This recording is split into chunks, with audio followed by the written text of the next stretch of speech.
ქობულეთში მომხდარ ინციდენტზე შინაგან საქმეთა სამინისტრომ გამოძიება მუქარის მუხლით დაიწყო. მართლმადიდებელი ეკლესიის მრევლი ლერმონტოვის ქუჩაზე მუსლიმთა მედრესეს მოწყობას აპროტესტებს. პროტესტის ნიშნად მრევლმა ღორი დაკლა და თავი მედრესეს კარებზე მიამაგრა.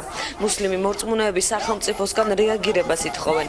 პანსიონის ხელმძღვანელი ამბობს, რომ სასწავლებელი სოციალურად დაუცველი ბავშვებისთვისაა გათვლილი, უკვე 40 ბავშვია დარეგისტრირებული და 15 სექტემბერს გაიხსნება. ქობულეთის გამგებელი გმობს მომხდარს და აცხადებს, რომ მოსახლეობა მოატყუეს, რადგან მათ ეგონათ სახლში ქართველი ოჯახები იცხოვრებდნენ. თავიდან ეს მოსახლეობა იქნა მოტყუებული, იმიტომ რომ როცა ეს სახლი შეიძინა ვიღაცა პიროვნებამ, თქვა რომ ქართველი ოჯახები იცხოვრებენ, თითო სართულზე და მოსახლეობა თანახმა იყო ამაზე. მერე აღმოჩნდა, რომ ვიღაცამ უთხრა რომ იქ მინარეთი უნდა აშენდეს და ფაქტიურად იქიდან დაიწყო უკვე ხალხის წინააღმდეგობა. შემდეგ ამ ხალხმა განაცხადა, რომ იქნება პანსიონატი და როგორც მოგეხსენებათ, პანსიონატს სჭირდება ლიცენზია. ეს ლიცენზია მათ არ გააჩნიათ. ჩვენი პროტესტის მთავარი არსი ის არის, რომ თურქეთის მოქალაქე მუსტაფა ბუიუქმა შეიძინა ჩვენი მეზობლის სახლი. მასთან ურთიერთობის დროს გაირკვა, რომ ის აშენებს ოფისს და სასტუმროს. ჩვენ მას ეს მიულოცეთ და მისთვის არანაირი პრობლემა არ იყო. ეს იყო კერძო საკუთრება. მაგრამ შემდგომში გაირკვა, რომ ის აშენებს მედრესას, ანუ სასწავლო ცენტრს, მუსლიმანურ გამანათლებელ სასწავლო ცენტრს. თქვენ იცით, რომ კანონის მიხედვით ეს არის აკრძალული. მაგრამ მან დღეისთვის უკვე საქართველოს სხვადასხვა რეგიონებიდან გააფრთხილა პატარა ბავშვები მშობლებთან 45 ბავშვი და უნდა მოიყვანოს აქა. დღეს ამიტომ ამ დილით 9 საათზე შევიკრიბეთ, რომ ეს არ მოხდეს. ფაქტიურად ეს არის ჩვენი ძმები, მუსლიმანების შეცდომაში შეყვანა და ეს არის მზაკრული თურქეთის პოლიტიკა. ჩვენ მუსლიმანური ქართველი ჩვენი ძმები წინააღმდეგ არაფერი პრეტენზია არ აქვს. ქობულეთში არის 2 სასწავლო ცენტრი, გადაანაწილონ ბავშვები იქა და თუ აუცილებლობა ასწავლონ. ისტორიულად ამ ადგილას ცხოვრობს ქრისტიანები.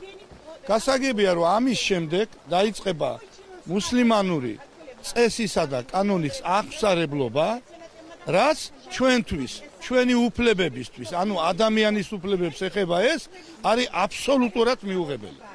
ეს ჩვენ ქრისტიანებმა გავაპროტესტეთ ეს და ვისურვეთ ყველა აქ თავშეყრილმა მოსახლეობამ, ხალხმა, ახალგაზრდებმა დაგვეკლა ღორი.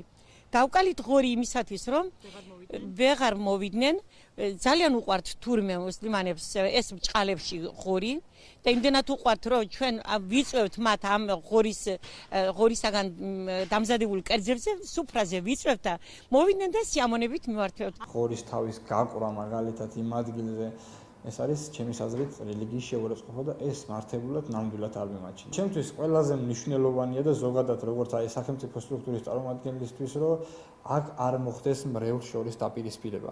აქ არ მოხდეს ისეთი კონფლიქტი, რომელიც მასობრივში გადაიზრდება. ამ მიმართულებით მე გავივლი კონსულტაციებს, სპეციალური სააგენტო შეიქმნა აი რელიგიური საკითხების და პრობლემების განხილვის სააგენტო. ჩვენში არცეთ დროს არ ყოფილა ასეთი რამე დაფიქსირებული და რატომ მანდამაინც ამ დროს და რატომ მანდამაინც ასეთი ფორმით, ასეთი სახით ყველა შეურაცხყოფილები ვართ, სულ ყველა მუსლიმი, ყველა ქართველი მუსლიმი შეურაცხყოფილები ვართ.